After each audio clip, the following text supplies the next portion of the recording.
예, 대기업 회장단과 함께 교육부 차관께서 입장하고 계십니다. 박수로 환영해 주시기 바랍니다. 네, 회장단과 차관님과 실장님 앞에 단상으로 자리해 주시기 바랍니다.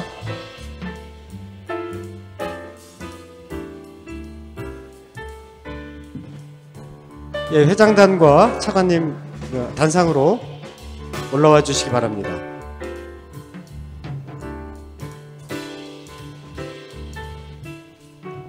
김일수 실장님도 앞에 단상으로.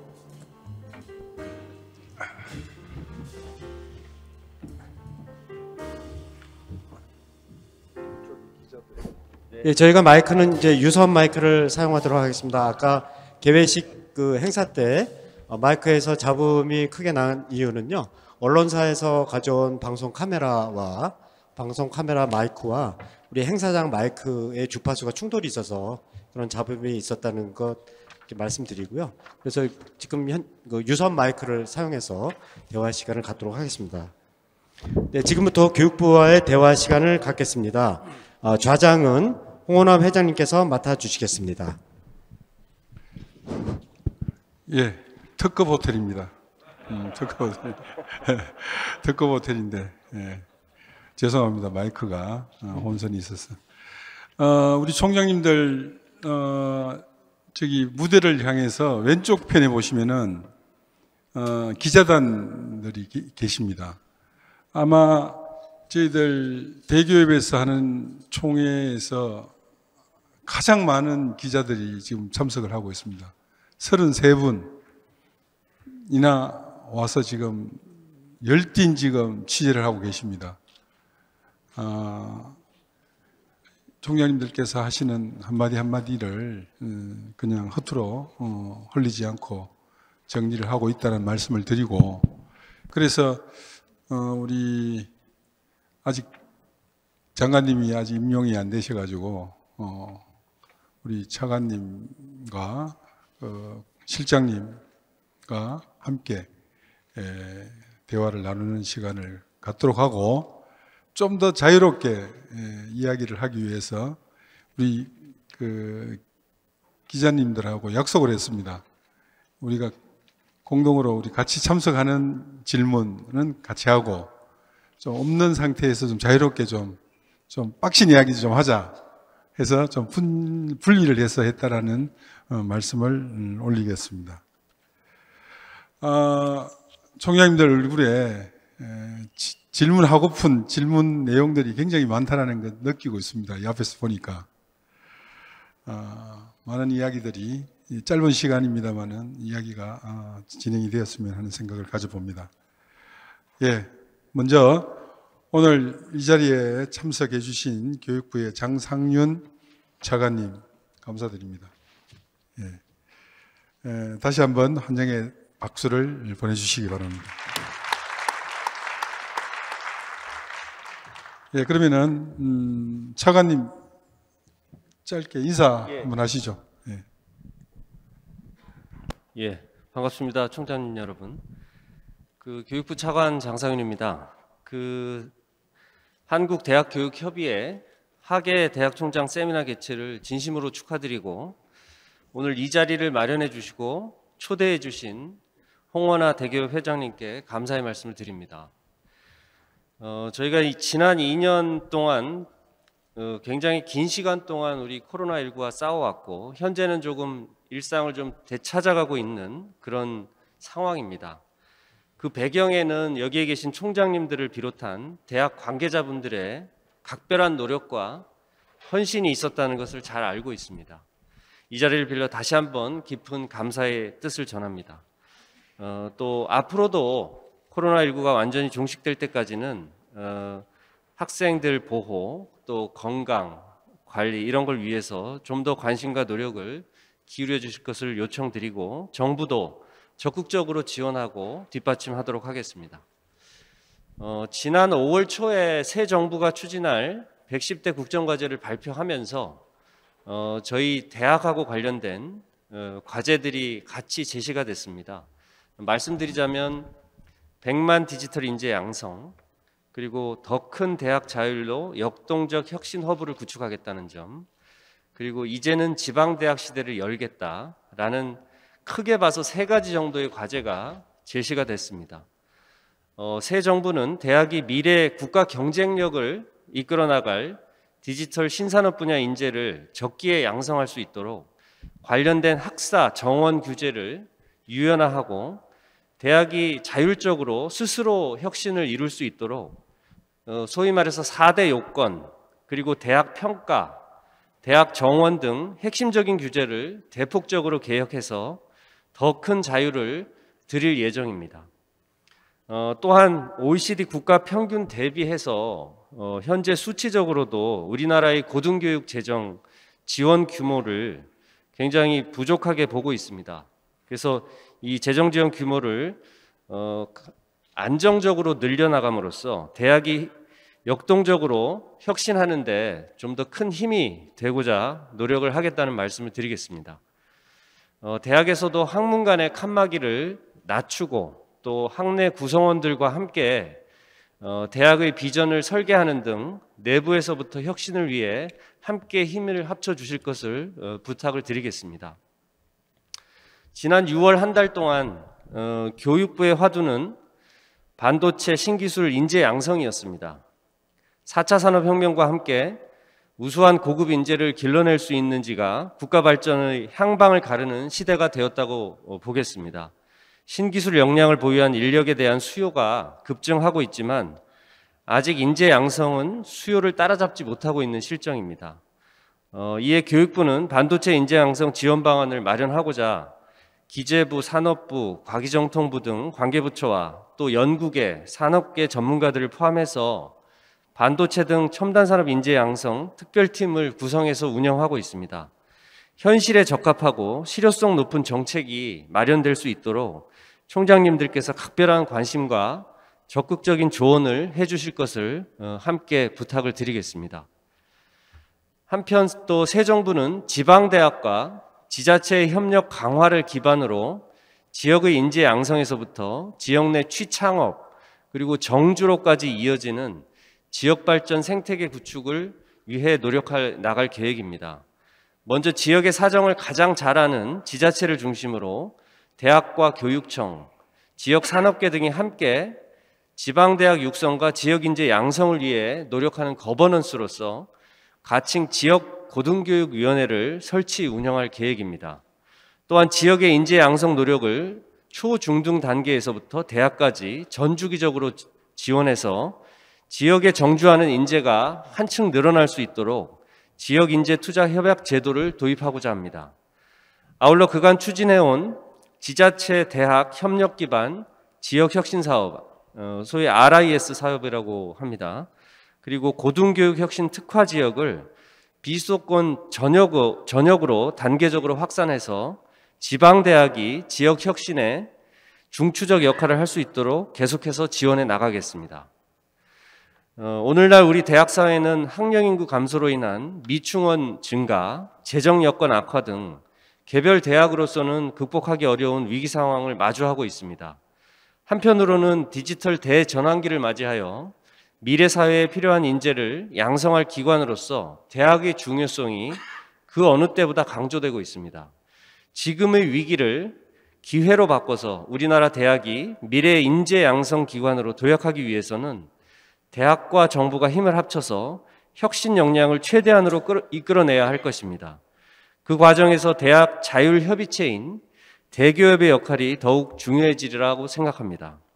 올해로 창립 40주년을 맞이한 대교협에서 정부 정책에 대한 대학의 진솔한 의견을 들려주시고 정책 발전을 위한 건설적인 제안도 적극적으로 해주실 것을 기대합니다. 교육부도 더 자주, 더 긴밀하게 소통하면서 대학의 자율적인 발전을 가장 효과적으로 지원하는 방안을 모색해 보겠습니다. 고맙습니다. 차관님 감사드립니다. 만찬 일정이 6시에 계획이 되어 있습니다. 그때는 대구시장 권영진 시장님, 그리고 이철욱 경상북도지사님, 그리고 강은희 교육감, 그리고 조호영 의원, 그리고 그 사학 재단의 우리 홍덕률 이사장님도 뭐 참석을 대구에 있어서 오셨구나 벌써. 감사합니다. 예. 한번 일어서셔가지고 인사 한번 하시죠. 예, 사학진흥재단의 홍덕률 전 대구대학 총장님이십니다. 예, 효율적으로 진행을 하기 위해서 국총협과 사총협 그리고 지역별 총장 협의회에서 사전 질문을 많이 받았습니다. 받은 결과 정말 많은 내용들을 질문을 해 주셔가지고 저희들이 분류를 해서 큰 카테고리로 3개로 묶었습니다. 3개로 묶어서 먼저 질의 질문을 하고 그리고 난 뒤에 또 뒤에 3개 영역을 묶어서 진행을 하는 형태로 진행을 하도록 하겠습니다. 그럼 먼저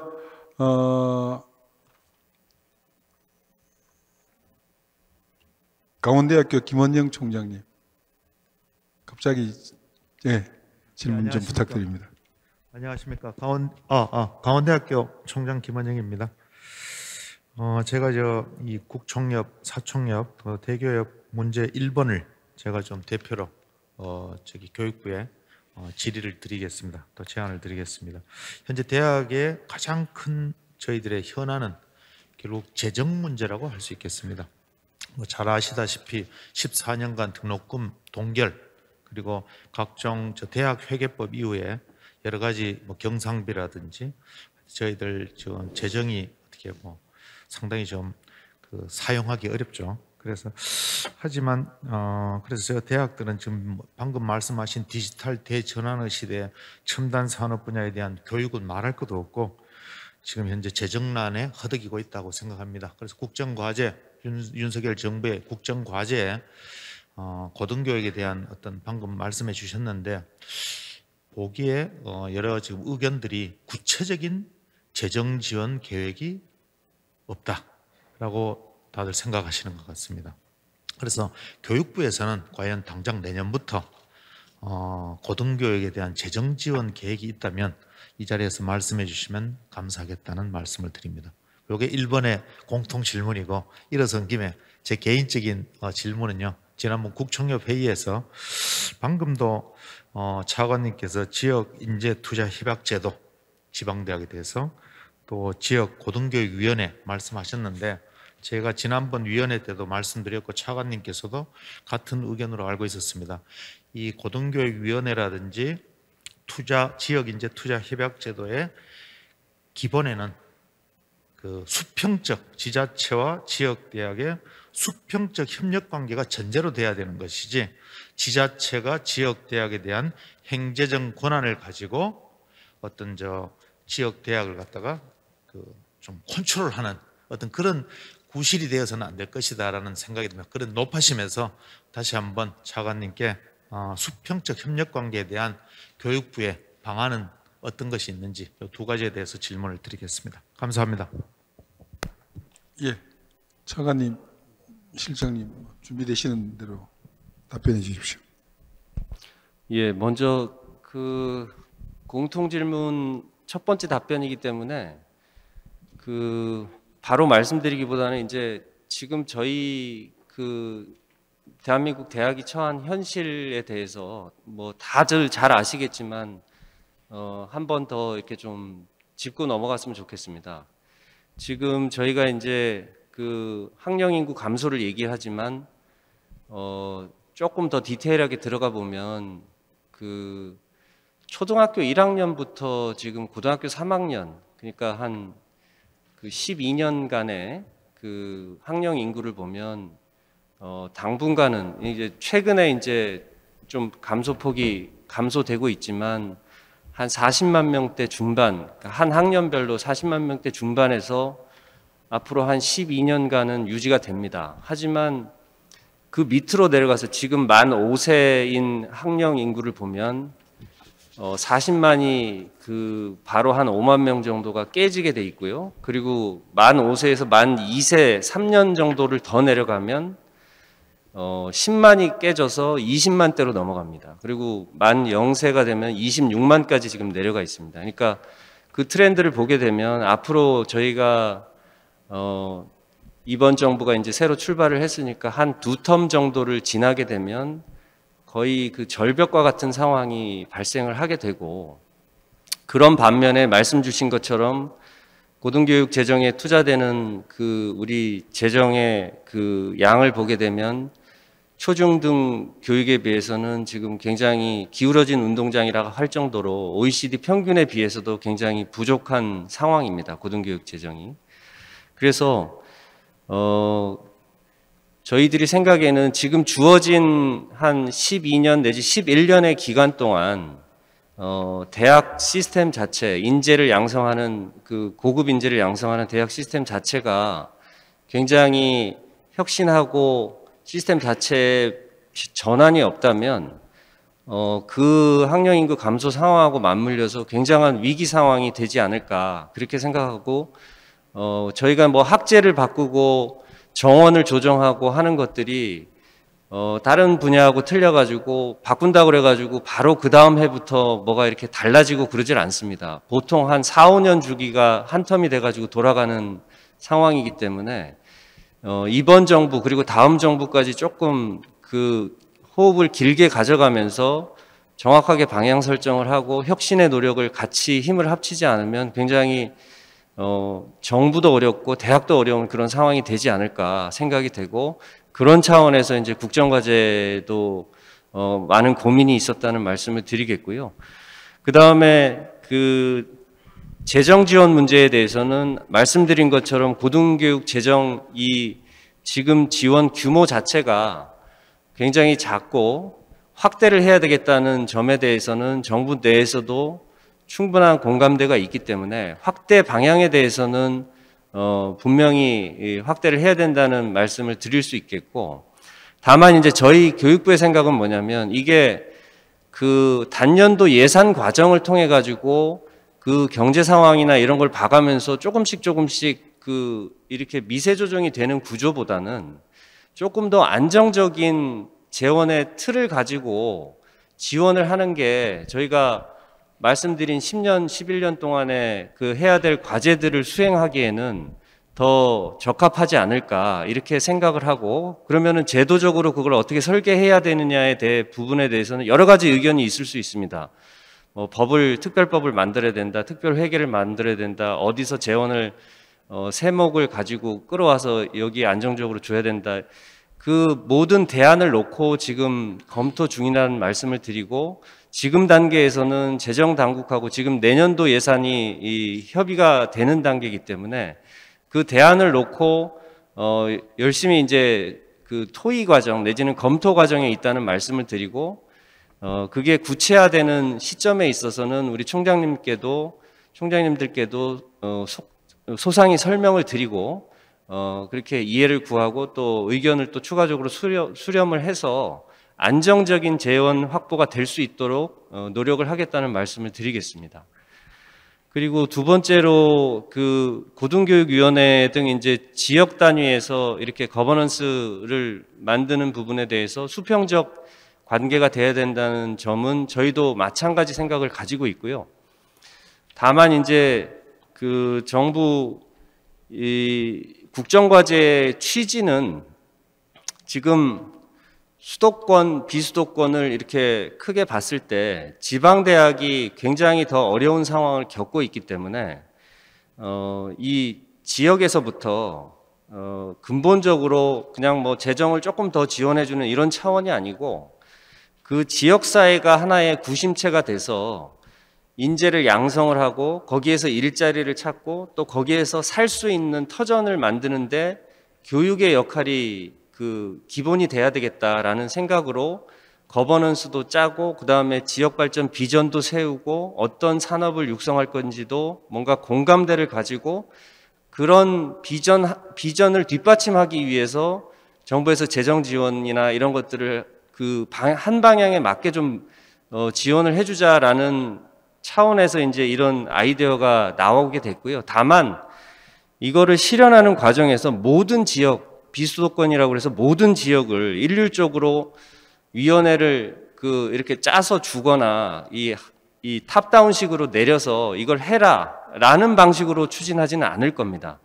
그러니까 지역별로 스스로 지자체하고 대학, 그다음에 교육청이 됐든 산업계가 일단은 모일 수 있는 틀을 짜주고 그 안에서 우리는 이런 식으로 해서 우리가 지역 발전을 이루고 뭔가를 해보겠다라는 비전이나 계획이나 이런 것들을 구체적으로 또 실현 가능한 대안들을 갖춰주시면 그 부분에 대해서 저희가 전폭적으로 지원을 하고, 지금 이제 그래서 재정사업 지원 사업 이 구조들도 지금 조금 이렇게 칸막이 방식으로 특정 사업별로 이렇게 쪼개져서 나뉘어져 있는데, 이런 것들도 좀 구조 조정을 해서 조금 그 지역에서 원하는 하나의 그 방향이 확실하다면 조금 재원을 더 이렇게 묶어가지고 안정적으로 지원을 해드리는 구조로 가야 되지 않느냐라는 생각을 가지고, 그 추진 과정에서 일률적으로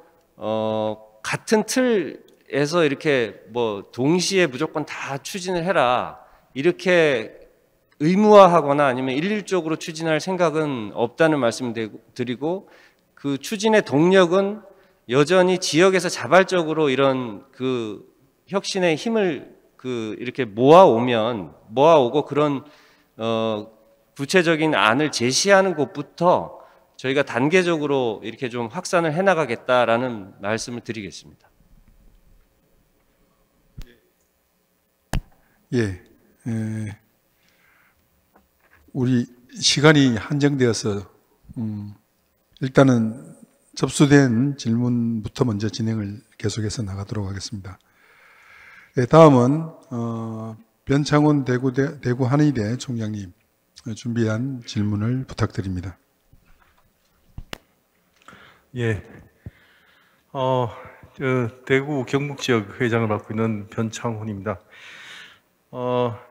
저희도 질의 내용을 가지고 사전에 이렇게 지금 받아 보니까 굉장히 많은 그 질의 내용들이 이렇게 수집됐는데 오늘 시간 관계상 가장 근본적인 질문 하나만 이렇게 하라고 해서 오늘 간단하게 그냥 가장 공통되는 평가에 관련된 내용을 질의 드리려고 합니다.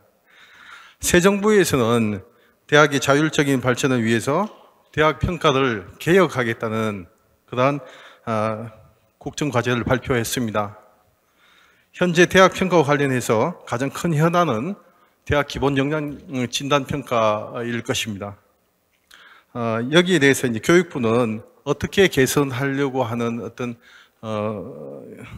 계획을 가지고 계신지 분명하게 그 방향을 가지고 좀 오늘 이 자리에서 구체적으로 좀 말씀해 주시면 감사하겠습니다.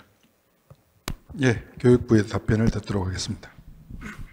예, 아시다시피 이제 지금 현재 대학 기본 역량 진단 평가가 3주기가 끝나고 이제 4주기를 준비해야 되는 쪽으로 이제 접어들었는데, 그 히스토리를 보면은 처음에는 이제 구조 개혁을 추진하겠다는 그런 목표나 취지 하에 시작이 됐습니다.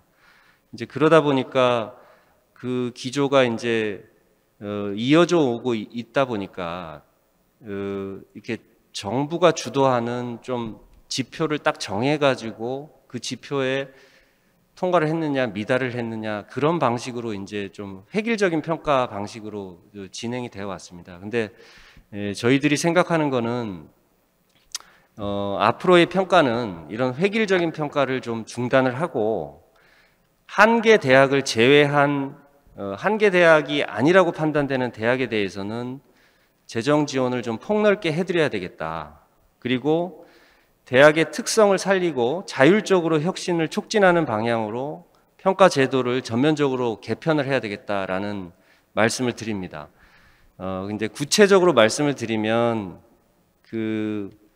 이제 말은 이제 자율 혁신을 촉진하고 특성을 살리고 이런 말을 드리겠지만 얘기를 하지만 한마디로 표현하면 선 재정 지원 후 성과 관리 이렇게 이해를 하시면 될 것 같습니다. 그러니까 일단은 기본적인 이 어떤 수준을 넘어서고 혁신할 의지가 있다면 먼저 그 혁신의 방향에 맞게 좀 자율적으로 그 혁신 활동을 할 수 있도록 재정 지원을 하고 제시한 성과가 나고 있는지를 중간중간에 평가를 해보면서 더 지원을 할 건지 아니면 또 어떤 부분이 보완이 필요한 건지를 함께 이렇게 같이 가는 그런 쪽으로 평가를 진행을 해야 되겠다라는 말씀을 드리겠습니다. 그래서 재정 지원을 받는 대학들은 그 대학의 발전 계획과 특성화 방향에 따라서 조금 더 높은 수준의 재정 자율성을 좀 들여서 혁신이 활동이 제대로 수행될 수 있도록 지원을 해드리고, 또 대학별로 맞춤형 성과관리 체계를 구축하고, 그러니까 획일화된 지표를 들이대기보다는 스스로 제시한 성과관리 목표를 보고 그거에 따라서 사업 성과를 보고 그거에 연동해서 사업비를 연계해서 지원하는 방식으로 성과관리를 해나갈 것이라는 말씀을 드리고, 그리고 이제 한계 대학 같은 경우에는 지금은 그냥 재정 지원 제한 대학으로 탈락을 시키고 어떤 다른 별다른 조치를 하지 않는 구조로 지금까지는 해왔는데, 재정 진단을 통해서 지정을 하되, 한계 대학을 지정을 하되 뭔가 다시 회생할 수 있는 기회를 제공을 해드려야 되겠다. 그래서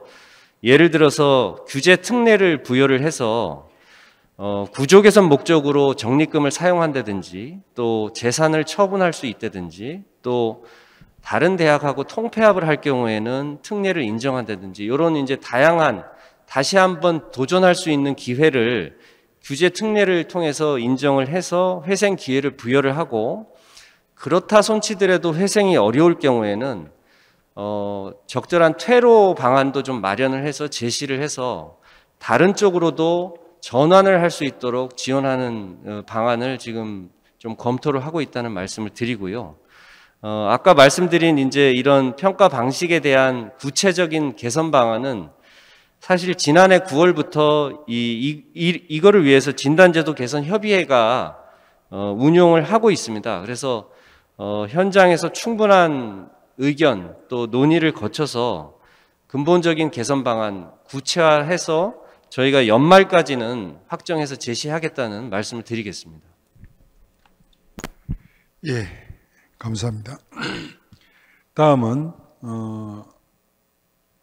성현우 서울여대 총장님 질의 부탁드립니다.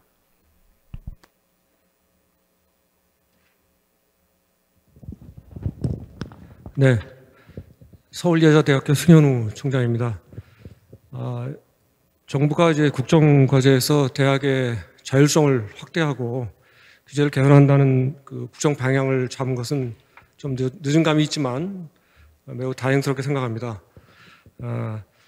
그 중에서 우리 대학이 기본적으로 갖춰야 될 그 4대 요건, 교사, 교지, 교원과 그 수익령 기본재산에 대한 규제 개선, 또 발표된 걸로 알고 있는데, 산발적으로 여러 가지 이제 계획들이 나오고 있는 걸로 알고 있습니다.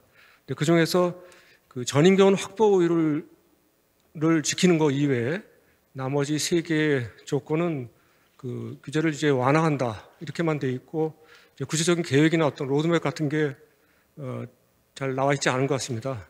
이번 기회에 그에 대한 좀 설명을 좀 해주시고요. 또 한 가지 또 제가 개인적으로 드리고 싶은 질문은, 다 아시겠지만 이제 정부가 우리 대학의 학생들한테 지원하는 장학금이 이제 2가지가 있는데, 그 중에 이제 국가장학금 투용은 그 평균 등록금을 동결 내지 이제 완화하는 조건으로 제공하고 있습니다. 그런데 이제 지난 14년간 대학이 이제 등록금을 계속 그 동결된 상태에서 그 이 요건이 굉장히 그 대학이 등록금을 올릴 수 없는 여러 가지 그 요인으로 작동하고 있습니다. 그래서 혹시 이제 이것을 좀 그 완화할 계획은 갖고 계신지, 그 2가지 질문을 드리겠습니다. 예, 답변 부탁드립니다. 예.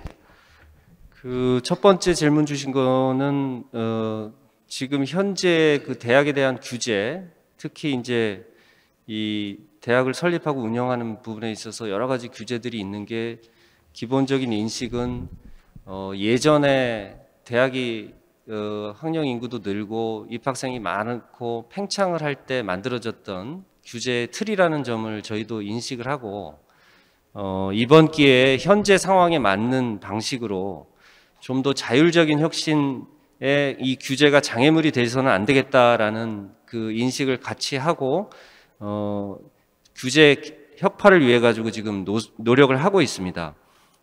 우리 총장님들 잘 아시겠지만 지난 6월 15일 날 사립대학 재산관리 안내 지침을 개정해서 일부 재산 관련 규제를 완화하는 조치를 한 바 있습니다. 이렇게 지침과 같이 바로 개정이 가능한 것들은 즉시 개정을 해서 규제 완화에 도움이 될 수 있도록 하고요.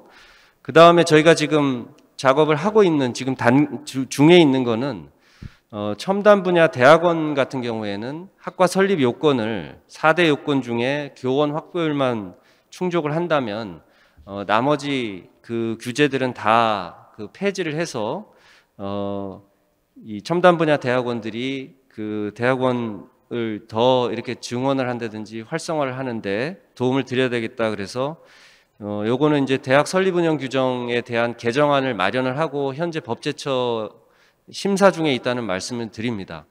그리고 그거보다는 더 근본적인 차원에서 그 4대 요건 자체를 전면적으로 좀 개편을 해보자. 그래서 교지, 교사, 교원 및 수익용 기본재산에 대한 규제를 대폭적으로 완화하는 작업을 해나갈 예정입니다.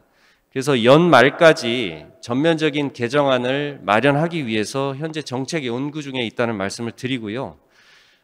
저희가 그 과정에서 그 대학 규제 개선 위원회를 별도로 좀 꾸려서 그 위원회에 대학 관계자분들도 참여를 하시고 그리고 산업계도 함께 참여를 해서 이 설립운영 규정 이외에 어떤 대학 규제에 꼭 풀어야 될 부분 또 혁파를 해야 될 부분들이 추가적으로 어떤 것들이 있는지도 논의를 해서 추가적인 규제 개선 과제도 발굴해서 지속적으로 이 규제 혁신 작업이 이루어질 수 있도록 할 예정입니다.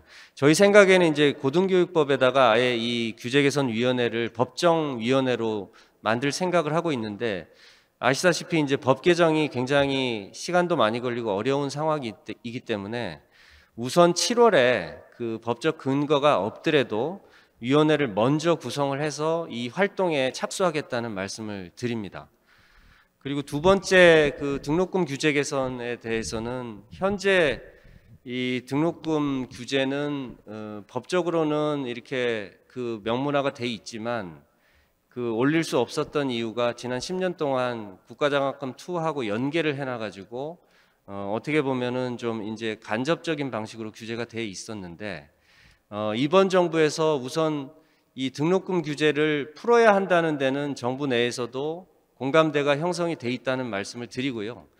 다만 이거를 어떤 방식으로 풀어야 되겠느냐 이제 두 가지 정도가 좀 고민인 상황입니다. 첫 번째는 뭐냐면 지금 물가가 이렇게 올라가고 있는 그 상승기에서 이 규제를 푸는 타이밍을 언제로 해야 될 것이냐라는 고민이 하나가 있고 또 규제를 풀게 됐을 때 이 학부모들이나 학생들이 가지게 되는 부담을 어떻게 그러면은 우리가 좀 덜어드려야 되느냐 그 방안을 함께 고민을 해야 되는 상황이지 그냥 규제만 푼다고 될 문제는 아니라고 생각을 하기 때문에 그 부분을 어떻게 해야 될지 언제 해야 될지를 저희 재정당국부터 해가지고 같이 협의를 지금 하고 있다는 말씀을 드리고 하지만 그 구체적인 대안이 뭐 1년, 2년 이렇게 끌 생각은 아니고요. 어쨌든 조만간에 저희가 결론을 내리겠다는 말씀을 드리겠습니다.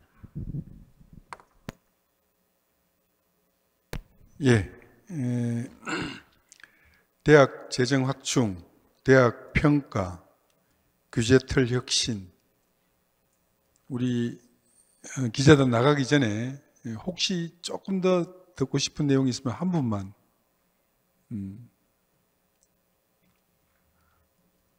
예, 저 제일 먼저 손을 들어주신 우리 총장님. 네, 안녕하십니까. 서울신학대학교 황덕형 총장이라고 합니다.